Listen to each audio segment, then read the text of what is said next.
지금 한국에서 말도 안 되는 일이 벌어지고 있습니다. 현재 전 세계 사람들이 한국의 의료 시스템에 대해 큰 관심을 보이고 있습니다. 왜 전 세계 사람들이 한국 의료 시스템에 관심을 보이고 있는 걸까요? 그 중심에는 젠슨 황의 발언 때문에 화제가 되고 있습니다. 엔비디아 CEO 젠슨 황은 이렇게 말했습니다. 한국 의료 시스템. 한국의 의료 시스템은 압도적이었죠. 설명이 필요 없습니다. 저도 이 정도일 줄은 정말 몰랐습니다. 한국 의료는 지금까지 과소평가되어 왔습니다. 세계 최고 CEO가 이렇게까지 말한 이유는 무엇일까요? 그는 무엇을 보고 이렇게 말한 것일까요? 이후 전 세계의 시선을 한국으로 향하게 만들었습니다. 전 세계가 주목하는 한국 의료, 과연 이 발언이 과장인지 아니면 우리가 몰랐던 사실인지 그 이야기를 지금 바로 시작하겠습니다. 시작에 앞서 좋아요, 구독 눌러주시면 감사하겠습니다. 안녕하세요. 저는 마크 앤더슨입니다. 올해 나이는 42살입니다. 20년 넘게 경제 전문지 기자로 일했습니다. 주로 제약산업과 의료 시스템을 취재했어요. 미국의 메이오 클리닉부터 독일의 샤리테 병원까지 세계 유수의 의료기관들을 직접 봤습니다. 그 과정에서 하나의 확신이 생겼어요. 선진 의료란 기술의 문제가 아니라 문화의 문제라는 것. 그리고 그 문화는 오랜 시간 축적된 경험과 시행착오 끝에 만들어진다는 것이었습니다. 미국은 100년 가까이 쌓아온 병원 시스템이 있어요. 유럽은 철저한 공공의료 체계가 자리 잡았습니다. 이런 나라들이 선진 의료를 이루는 데는 이유가 있었어요. 시간과 경험이 만든 결과였죠. 한국은 그런 면에서 늘 의문부호였습니다. 반도체와 스마트폰으로는 유명하지만 의료는 전혀 다른 영역이니까요. 기술력이 빠르다고 해서 환자 중심의 체계까지 완성되는 건 아닙니다. 의료는 사람을 다루는 일이에요. 단순히 기계가 좋다고 해결되지 않습니다. 솔직히 한국 의료에 대한 제 생각은 명확했어요. 빠르지만 조잡할 거라고. 효율은 있어도 세심함은 부족할 거라고. 응급실은 혼잡하고 접수 시스템은 복잡하고 의료진은 과로에 지쳐 있을 거라고 생각했습니다. 개발도상국에서 선진국으로 급성장한 나라들이 보통 그렇듯이 하드웨어는 갖췄어도 소프트웨어는 미흡할 거라고 판단했죠. 지난해 가을 경주에서 열린 아시아 태평양 경제협력체 정상회의가 있었습니다. 그 기간 중에 이상한 일이 벌어졌어요. 엔비디아의 최고 경영자 젠슨 황이 기자회견에서 한국 의료 시스템을 극찬한 겁니다. 그는 한국 방문 중 건강검진을 받았다며 미국보다 빠르고 체계적이었다고 말했어요. 디지털 전환 수준이 실리콘밸리를 앞섰다는 평가까지 덧붙였습니다. 기자회견장이 술렁였죠. 세계 최고의 기술기업 수장이 한국 의료를 그렇게 평가했으니까요. 저는 그 발언을 듣고도 전혀 설득되지 않았습니다. 젠슨 황은 기술자예요. 당연히 기술적인 면만 봤을 겁니다.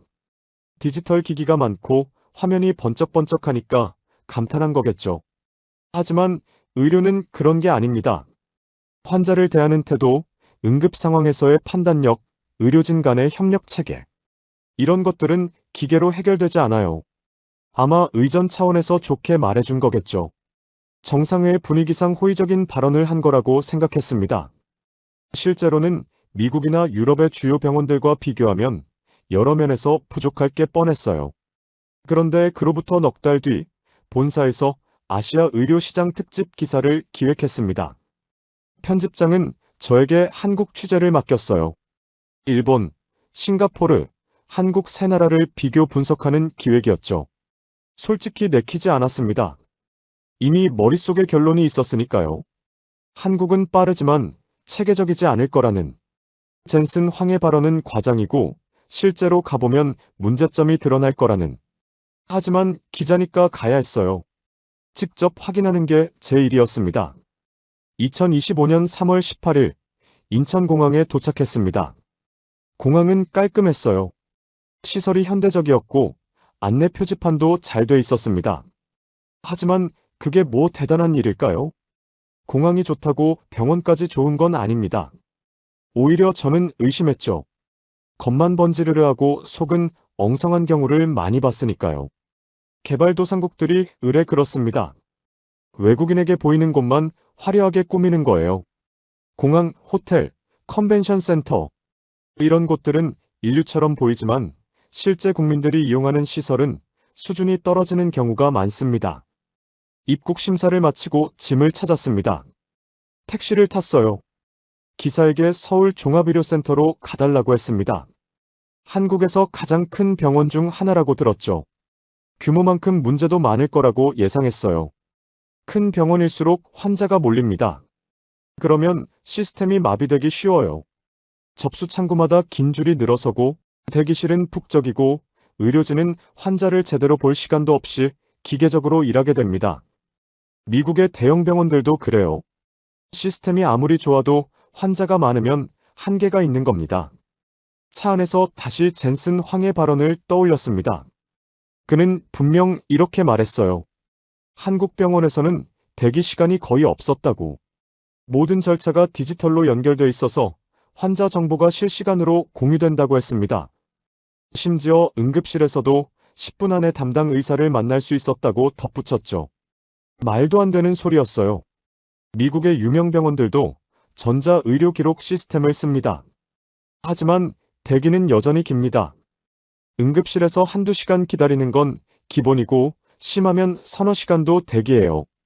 독일도 마찬가지입니다. 시스템이 아무리 좋아도 환자가 많으면 어쩔 도리가 없는 겁니다. 한국이라고 예외일 리 없다고 생각했죠. 오히려 인구 밀도가 높은 나라니까 상황이 더 나쁠 수도 있었어요. 택시는 강남 방향으로 달렸습니다. 고층 건물들이 빽빽했어요. 경제 발전은 확실히 빨랐던 것 같습니다. 하지만 경제와 의료는 다릅니다. 돈이 많다고 좋은 의료 문화가 저절로 생기는 건 아니에요. 오히려 빠른 성장은 부작용을 낳기 쉽습니다. 환자보다 효율을 우선시하고 의료진을 혹사시키고 결국 질은 떨어지는 거죠. 한국도 그럴 거라고 확신했어요. 병원 건물이 보였습니다. 예상대로 컸어요. 10층이 넘는 건물이었습니다. 하지만 규모가 문제가 아니라는 걸 저는 알고 있었어요. 중요한 건 안에서 어떻게 돌아가느냐였습니다. 큰 건물 안에서 환자들이 복도를 헤매고 접수 창구마다 긴 줄이 늘어서 있고 의료진은 지친 표정으로 기계적으로 일하는 모습. 그런 장면이 눈에 선했어요. 미국의 대형 병원들도 그렇고 유럽의 공공병원들도 그렇습니다. 택시에서 내렸습니다. 카메라와 노트를 챙겼죠. 기자로서 객관적으로 관찰해야 했습니다. 선입견을 갖지 말고 있는 그대로 봐야 한다고 스스로에게 다짐했어요. 하지만 솔직히 기대는 전혀 하지 않았습니다. 이미 결론은 정해져 있었으니까요. 젠슨 황의 발언이 과장이었다는 걸 확인하러 온 거였습니다. 병원 입구로 걸어갔습니다. 자동문이 열렸어요. 로비가 나타났습니다. 생각보다 조용했어요. 사람은 많았지만 북적이지 않았습니다. 이상했죠. 미국 병원 로비는 항상 시끄럽고 복잡합니다. 사람들이 이리저리 움직이고 안내 데스크 앞에는 줄이 길게 늘어서 있고 어디로 가야 할지 몰라 헤매는 사람들도 많아요. 그런데 여기는 달랐습니다. 사람들은 저마다 조용히 움직이고 있었어요. 곳곳에 키오스크가 있었고 많은 사람들이 그 앞에서 혼자 무언가를 하고 있었습니다. 아마 평일 오전이라서 한산한 거겠죠. 오전 10시쯤이었으니까요. 환자가 몰리는 시간이 따로 있을 겁니다. 점심시간이나 오후가 되면 분명 복잡해질 거예요. 저는 일부러 천천히 둘러봤습니다. 혹시 제가 놓친 게 있나 싶어서요. 분명 어디선가 혼란이 있을 거라고 생각했습니다. 겉으로는 괜찮아 보여도 실제로는 문제가 숨어 있는 경우가 많으니까요. 접수 과정에서 오류가 생기거나 대기실에서 환자들이 불만을 토로하거나 의료진이 짜증을 내는 장면 같은 것 말입니다. 그런 게 진짜 모습이에요. 표면적인 질서는 연출할 수 있지만 속까지 완벽할 수는 없습니다. 안내 데스크로 갔습니다. 직원과 직접 대화를 나눠봐야 실제 수준을 알 수 있으니까요. 영어로 물었어요. 일반 진료를 예약하고 싶다고. 직원은 미소를 지으며 대답했습니다. 영어가 유창했어요. 예약은 키오스크에서 바로 가능하다고 안내했죠. 여권만 있으면 외국인도 즉시 등록할 수 있다고 했습니다. 고개를 끄덕였지만 속으로는 의심했어요. 미국에서는 보험 확인만 해도 30분은 걸립니다. 서류 작성하고 신분 확인하고 대기번호 받고 또 기다려야죠. 그런데 여권 하나로 끝난다는 게 말이 됩니까? 아마 나중에 추가 절차가 있을 겁니다. 그래서 결국 시간이 오래 걸리는 거죠. 겉으로만 간단해 보이는 시스템일 거예요. 키오스크 앞에 섰습니다. 화면을 봤어요. 한글, 영어, 중국어, 일본어 선택 버튼이 있었습니다. 외국인 관광객을 많이 받는다는 뜻이겠죠. 의료 관광 산업을 키우려는 정부 정책의 일환일 겁니다. 영어를 눌렀습니다. 안내 문구가 나타났어요. 여권을 스캔하라고 했습니다. 여권을 올려놓으니 화면이 바뀌었어요. 제 이름과 생년월일이 자동으로 입력됐습니다. 기술적으로는 인상적이었어요. 하지만 이게 실제 의료의 질과는 무관하다는 걸 알고 있었습니다. 접수가 빠르다고 진료가 좋은 건 아니에요. 오히려 빠르게 처리하려다 보니 부실해지는 경우도 많습니다. 다음 화면에서는 진료 과목을 선택하라고 했습니다. 내과를 선택했어요. 그러자 증상을 간단히 입력하는 칸이 나왔습니다. 소화불량이라고 적었죠. 확인 버튼을 눌렀습니다. 대기 번호가 나왔어요. 예상 대기 시간은 20분이라고 표시됐습니다. 너무 빨랐습니다. 접수부터 여기까지 5분도 안 걸렸어요. 이건 뭔가 잘못된 거라고 생각했습니다. 이렇게 간단할 리가 없어요. 분명 어디선가 오류가 생기거나 나중에 추가 확인 절차가 있을 겁니다. 그래서 결국 시간이 지체되는 거죠. 지금은 그냥 번호표만 받은 거고 실제 진료까지는 훨씬 더 오래 걸릴 거예요. 대기실로 향했습니다. 의자가 많았어요. 사람도 많았지만 자리는 충분했습니다. 모두 조용히 앉아 있었어요. 전광판에는 실시간으로 대기 번호가 떴습니다. 미국처럼 간호사가 이름을 부르는 게 아니라 화면에 번호가 뜨면 해당 진료실로 가는 방식인 것 같았어요. 프라이버시를 고려한 방식이겠죠. 저는 구석자리에 앉아 주변을 관찰했습니다. 환자들의 표정을 봤어요. 불만스러워 보이는 사람은 없었습니다. 오히려 담담해 보였죠. 이건 연출된 장면 같았어요. 아니면 제가 특별한 날에 온 건지도 몰랐죠. 평소에는 분명 이렇지 않을 겁니다. 환자가 몰리면 대기실은 북적이고 사람들은 불평하고 시스템은 마비되기 마련이니까요. 젠슨 황도 이런 식으로 속았을 거예요. 특별 대우를 받았거나 좋은 날에만 봤을 겁니다. 그래서 과장된 평가를 한 거죠. 제 번호가 화면에 떴습니다. 정확히 18분 만이었어요. 예상보다 2분 빨랐습니다. 일어나서 안내된 진료실로 향했어요. 복도는 넓었고 깨끗했습니다. 하지만 그게 중요한 게 아니죠. 중요한 건 의사가 얼마나 성의 있게 진료하느냐였습니다. 진료실 문 앞에 섰습니다. 노크를 하고 들어가려는 순간 생각했어요. 이제 진짜가 드러날 거라고. 시스템이 아무리 번지르르 해도 결국 사람이 문제라는 걸 확인하게 될 거라고. 한국 의료의 실체를 직접 보게 될 차례였습니다. 진료실 문을 열고 들어갔습니다. 의사는 젊은 여성이었어요. 이름표에는 김하영이라고 적혀 있었습니다. 김하영은 영어로 인사했어요. 발음이 정확했습니다. 자리에 앉으라고 손짓했죠. 저는 의자에 앉으며 김하영의 표정을 살폈습니다. 피곤해 보이지 않았어요. 오히려 차분했습니다. 미국 병원의 의사들은 대부분 지쳐 보입니다.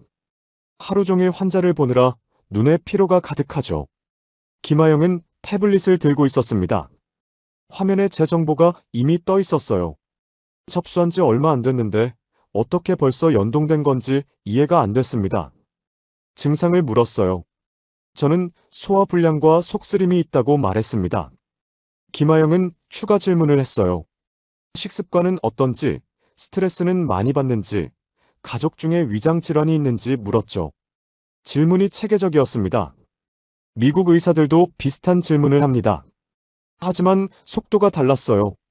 김하영은 제 대답을 들으며 바로바로 입력했습니다. 중간에 멈추거나 다시 묻는 일이 없었어요. 몇 분 뒤 김하영이 말했습니다. 내시경 검사를 받는 게 좋겠다고.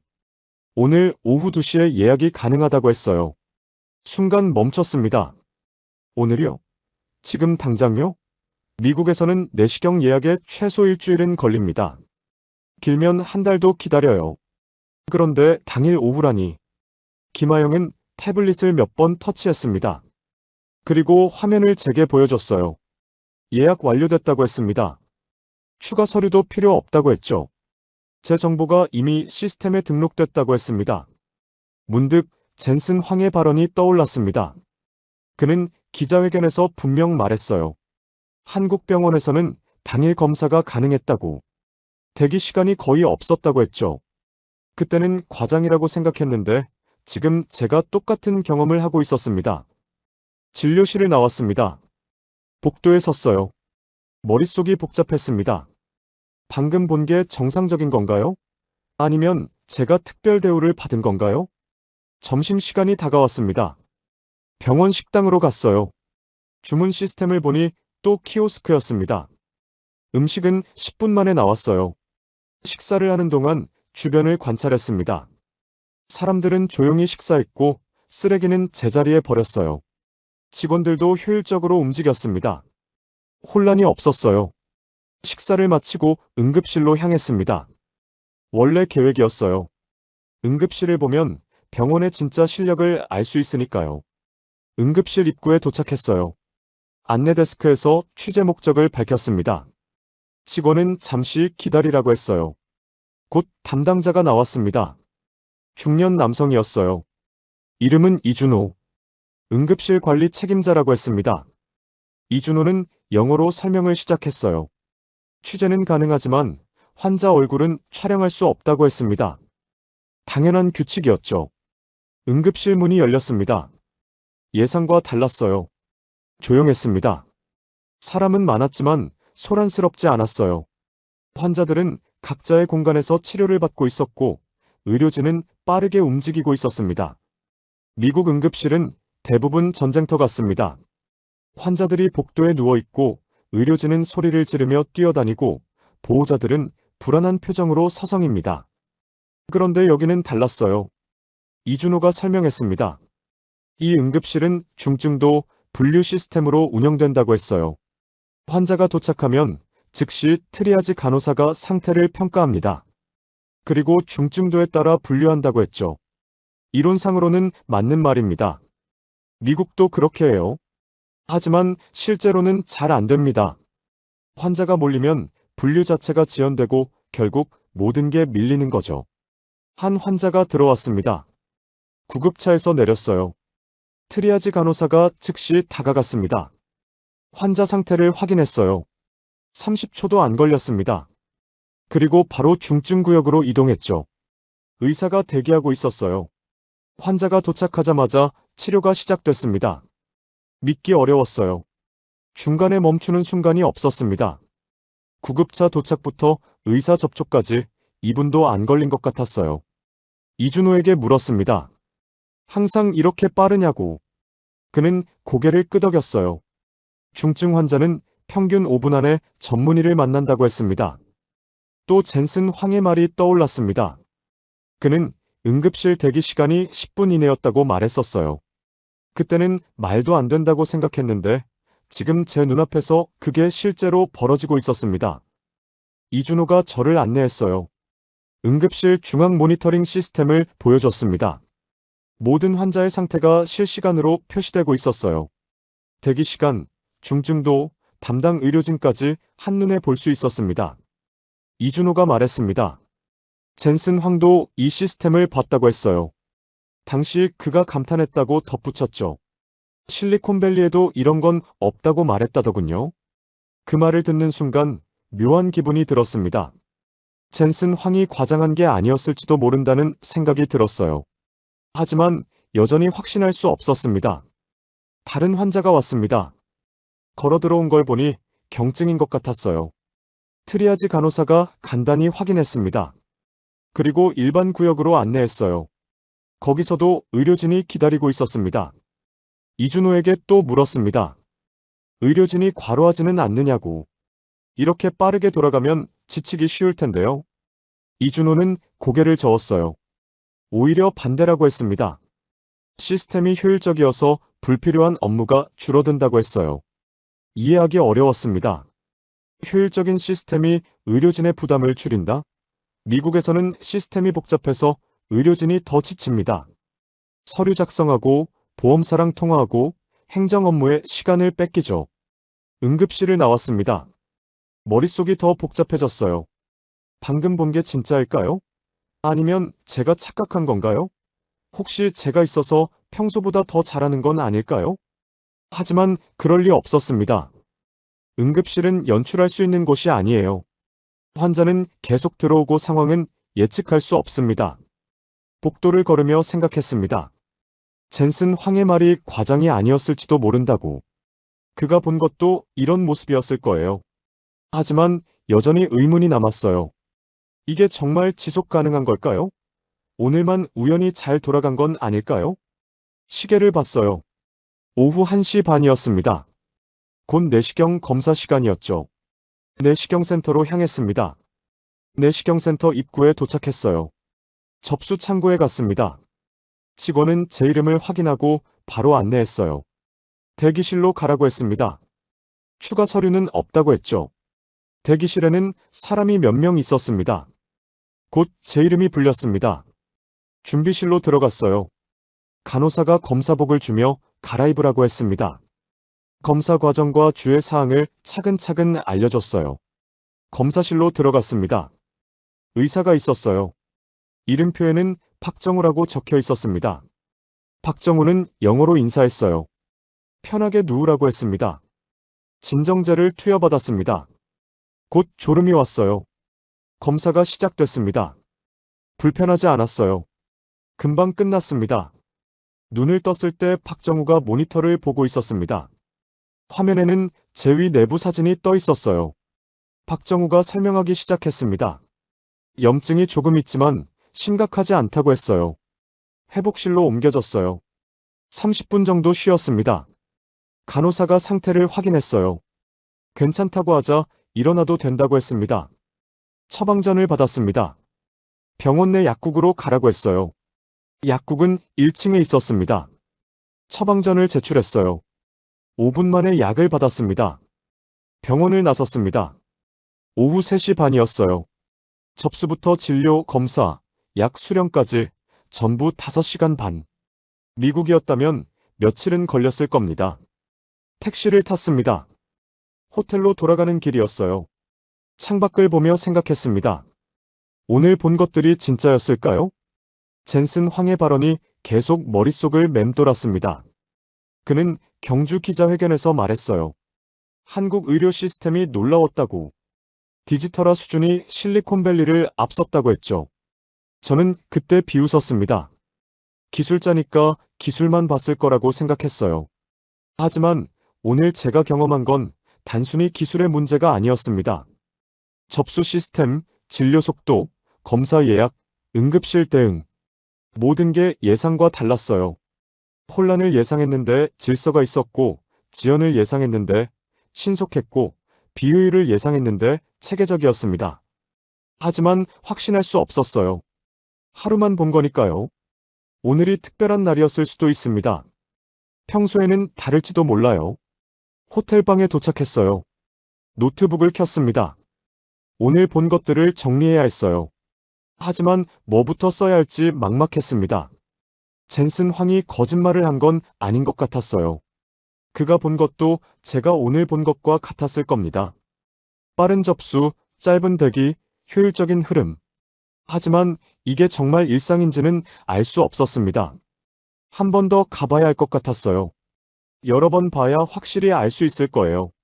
노트에 몇 자 적었습니다. 하지만 결론은 내리지 못했어요.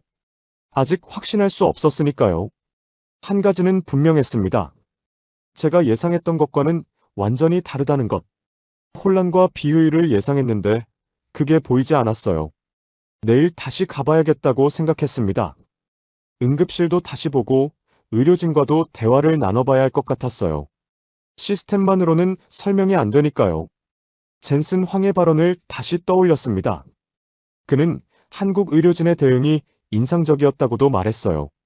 단순히 시스템만 좋은 게 아니라 사람들이 달랐다고 했죠.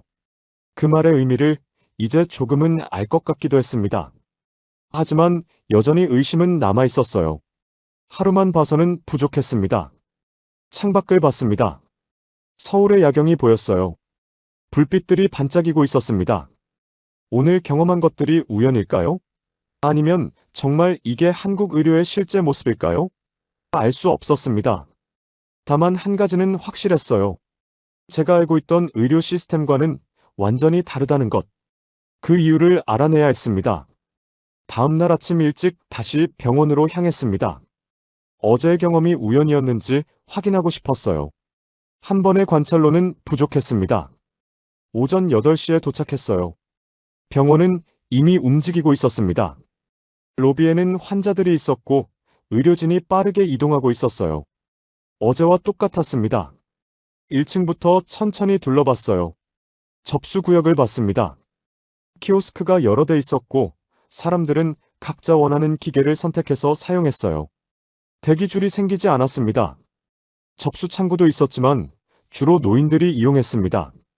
직원들은 친절하게 안내했어요. 시스템이 획일적이지 않았습니다. 각자의 상황에 맞게 선택할 수 있었어요. 엘리베이터 앞으로 갔습니다. 사람이 많았지만 혼잡하지 않았어요. 표지판이 명확했습니다. 환자들은 헤매지 않았습니다. 3층 내과 병동으로 올라갔어요. 복도가 넓었습니다. 간호사 스테이션이 중앙에 있었고 병실들이 둘러싸고 있었어요. 동선이 효율적으로 설계된 게 보였습니다. 한 간호사가 태블릿을 들고 병실로 들어갔습니다. 환자 상태를 확인하는 모습이었어요. 몇 분 뒤 나왔습니다. 다음 병실로 향했죠. 움직임이 매끄러웠어요. 저는 복도 끝에 서서 지켜봤습니다. 의료진의 움직임에는 패턴이 있었어요. 각자 맡은 구역이 있고 정해진 순서대로 움직이는 것처럼 보였습니다. 겹치지 않았어요. 안내 데스크 직원에게 물었습니다. 혹시 젠슨 황이 방문했을 때 어떤 동선으로 움직였는지 아느냐고. 직원은 잠시 생각하더니 대답했어요. 정확히 기억한다고 했습니다. 젠슨 황은 1층에서 접수하고 3층 건강검진센터로 올라갔다고 했어요. 그리고 내시경센터, 영상의학과를 거쳐 다시 1층으로 내려왔다고 했습니다. 전체 과정이 4시간이었다고 했어요. 직원이 덧붙였습니다. 당시에도 대기 시간은 거의 없었다고. 젠슨 황이 그 점에 대해 계속 질문했다고 했어요. 어떻게 이렇게 빠르게 진행되느냐고 물었다더군요. 저는 그 동선을 따라가 보기로 했습니다. 건강검진센터로 향했어요. 입구에 도착하니 안내 직원이 있었습니다. 취재 목적을 밝혔어요. 직원은 센터장에게 연락했습니다. 곧 센터장이 나왔어요. 중년 여성이었습니다. 이름은 최서연. 영어가 유창했어요. 최서연은 젠슨 황의 방문을 기억한다고 했습니다. 당시 그가 시스템에 깊은 인상을 받았다고 했어요. 특히 검사 결과가 실시간으로 통합된다는 점에 놀랐다고 했습니다. 최서연이 설명했습니다. 이 병원의 모든 검사 결과는 중앙 서버에 즉시 업로드된다고 했어요. 의사들은 언제 어디서든 접근할 수 있다고 했습니다. 환자가 여러 과를 돌아다녀도 정보는 하나로 통합된다고 했죠. 젠슨 황이 바로 그 점을 칭찬했다고 했습니다. 실리콘밸리의 병원들도 전자기록 시스템을 쓰지만 부서 간 연동이 잘 안 된다고 말했다더군요. 여기서는 완벽하게 작동한다며 감탄했다고 했어요. 저는 최서연에게 물었습니다. 그 시스템을 구축하는데 얼마나 걸렸느냐고. 최서연은 5년이라고 대답했어요. 처음에는 시행착오가 많았다고 했습니다. 의료진들도 적응하는데 시간이 걸렸다고 했죠. 하지만 지금은 모두가 익숙해졌다고 했습니다. 오히려 이 시스템 없이는 일할 수 없을 거라고 했어요. 그만큼 효율적이라고 했습니다. 오전 10시쯤 박정우를 다시 만났습니다. 복도에서 우연히 마주쳤어요. 박정우는 저를 알아봤습니다. 상태가 어떠냐고 물었어요. 괜찮다고 대답했습니다. 그리고 질문을 했어요. 어제 본 인공지능 시스템에 대해 더 알고 싶다고. 박정우는 시간이 있으면 실제 검사를 참관하겠느냐고 물었습니다. 오후 2시에 내시경센터로 갔습니다. 박정우가 기다리고 있었어요. 검사실로 들어갔습니다. 환자는 이미 준비돼 있었어요. 검사가 시작됐습니다. 모니터를 봤어요. 내시경 카메라가 보내는 영상이 실시간으로 떴습니다. 화면 한쪽에는 인공지능 분석 결과가 표시됐어요. 정상 부위는 초록색, 의심 부위는 노란색, 이상 부위는 빨간색으로 표시됐습니다. 박정우는 화면을 보며 천천히 검사를 진행했어요. 인공지능이 한 부위를 노란색으로 표시했습니다. 박정우는 그 부위를 자세히 봤어요. 확대해서 관찰했습니다.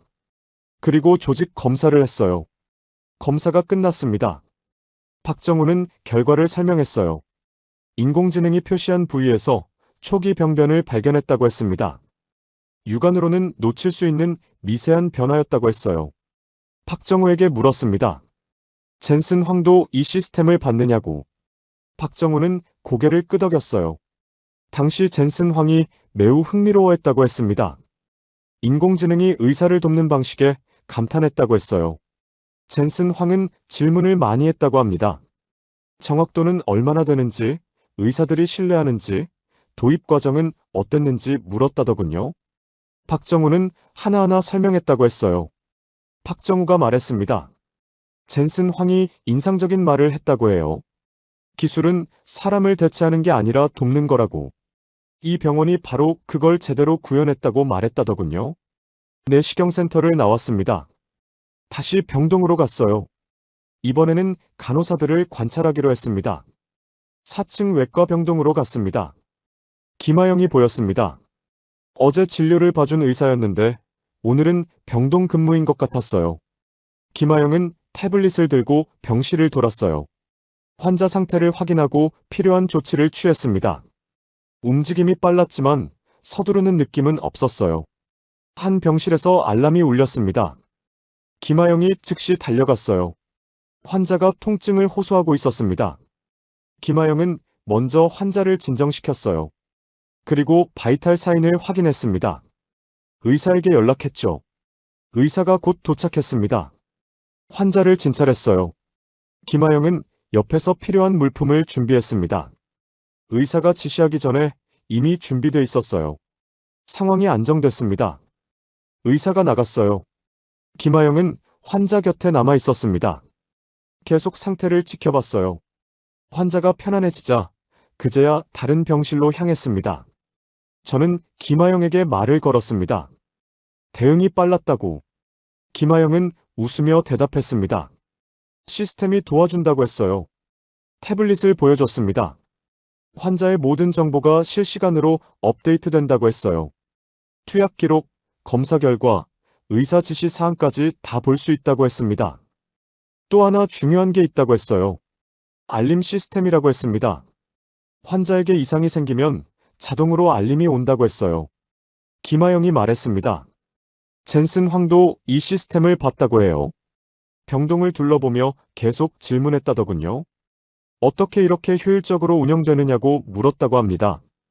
오후 4시쯤 병원 카페테리아로 갔습니다. 커피를 마시며 생각을 정리했어요. 이틀 동안 본 것들이 머릿속에서 연결되기 시작했습니다. 이 병원은 하나의 생명체 같았어요. 각 부분이 유기적으로 연결돼 있었습니다. 접수 시스템, 진료 흐름, 검사 절차, 응급 대응. 모든 게 서로 맞물려 돌아갔어요. 환자 정보는 실시간으로 공유됐고 의료진은 그걸 바탕으로 움직였습니다. 중복이 없었어요. 각자 맡은 역할을 정확히 수행했습니다. 미국 병원과 비교가 됐어요. 미국도 좋은 시스템을 갖추려고 노력합니다. 하지만 부분적이에요. 접수는 디지털화됐지만 진료는 여전히 종이 차트를 씁니다. 검사는 빠르지만 결과 공유는 느립니다. 그런데 여기서는 모든 게 연결돼 있었습니다. 환자가 접수하는 순간부터 퇴원할 때까지 정보가 끊기지 않았어요. 의료진은 언제든 필요한 정보에 접근할 수 있었습니다.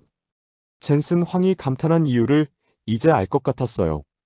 그는 기술자니까 이 시스템의 완성도를 한눈에 봤을 겁니다. 각 요소가 얼마나 정교하게 연결되어 있는지 알아챘을 거예요. 하지만 저는 이틀 동안 직접 봐야 이해할 수 있었습니다. 표면만 봐서는 알 수 없었어요. 환자 흐름을 따라가고 의료진과 대화하고 여러 상황을 관찰해야 비로소 보였습니다. 커피를 다 마셨습니다. 밖이 어두워지고 있었어요. 병원을 나갈 시간이었습니다. 택시를 탔습니다. 호텔로 돌아가는 길이었어요. 창밖을 보며 생각했습니다. 이 시스템이 어떻게 만들어진 건지 궁금했어요. 내일 다시 병원에 가면 더 많은 걸 물어봐야겠다고 생각했어요. 시스템 이면의 이야기를 들어야 할 것 같았습니다. 겉으로 보이는 것만으로는 부족했어요. 확실한 건 하나였어요. 제가 예상했던 것과는 완전히 달랐다는 것. 그리고 이게 단순히 기술의 문제가 아니라는 것. 뭔가 더 깊은 이유가 있을 거라는 느낌이 들었습니다. 아직 정확히 뭔지는 모르겠지만 분명 중요한 무언가가 있었어요. 그걸 알아내야 할 것 같았습니다. 다음 날 아침 다시 병원으로 향했습니다. 사흘째였어요. 이제는 익숙한 길이었습니다. 하지만 마음은 사흘 전과 완전히 달랐습니다. 처음 왔을 때는 의심으로 가득했었어요. 한국 의료가 선진적일 리 없다고 확신했었죠. 이틀 동안 본 것들이 그 확신을 흔들어 놨습니다. 병원 로비에 들어섰습니다. 이른 아침인데도 사람들이 있었어요. 조용히 접수를 하고 대기실로 향하고 각자의 일정을 따라 움직이고 있었습니다. 사흘 동안 같은 풍경을 봤지만 오늘은 다르게 보였어요.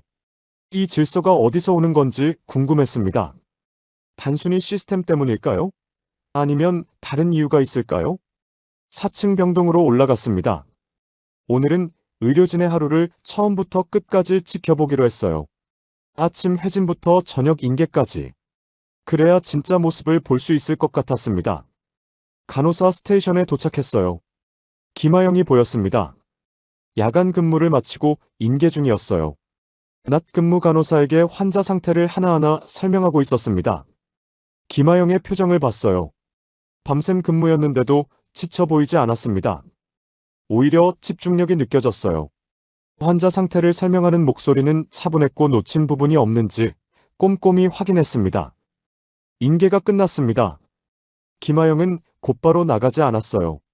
한 병실로 들어갔습니다. 저는 조심스럽게 따라갔어요.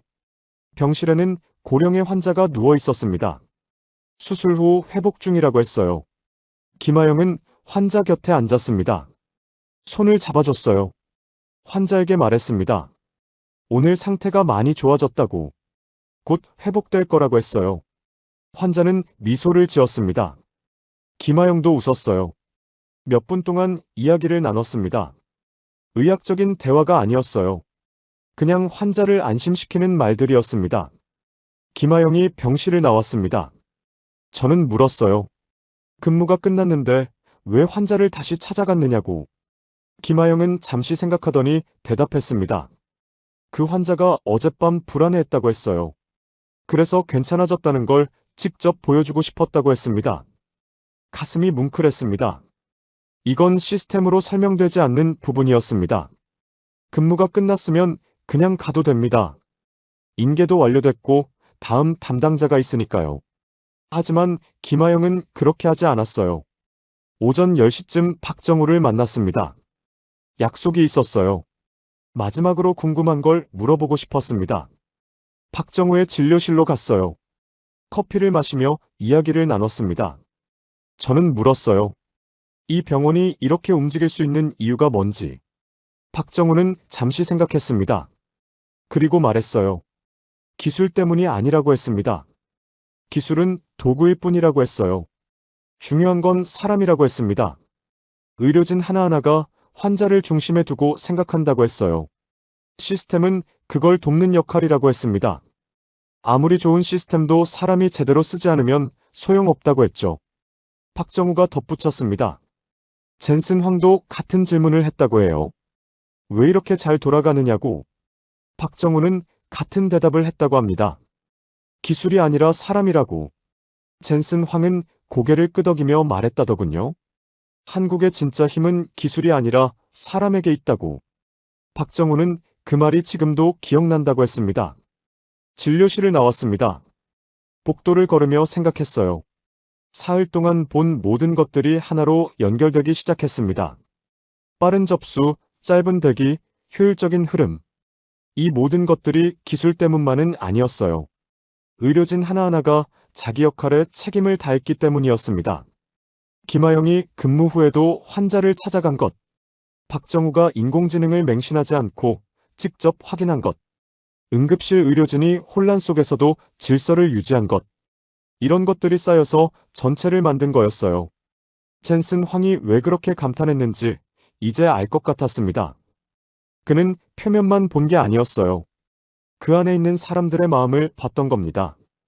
저는 제 자신을 돌아봤습니다.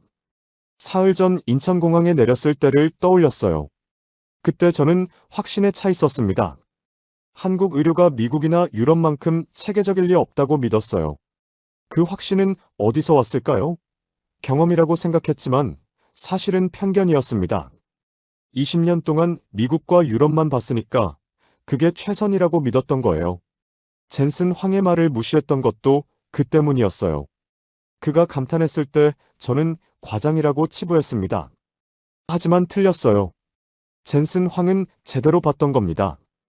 부끄러웠습니다. 기자라면 열린 마음으로 봐야 하는데 저는 선입견으로 가득 차 있었어요. 보기 전부터 판단했고 보고도 의심했습니다. 다행히 사흘 동안 제대로 봤습니다. 표면이 아니라 속을 들여다봤어요. 의료진과 대화하고 환자 흐름을 따라가고 여러 상황을 관찰했습니다. 저녁 6시쯤 병원을 나왔습니다.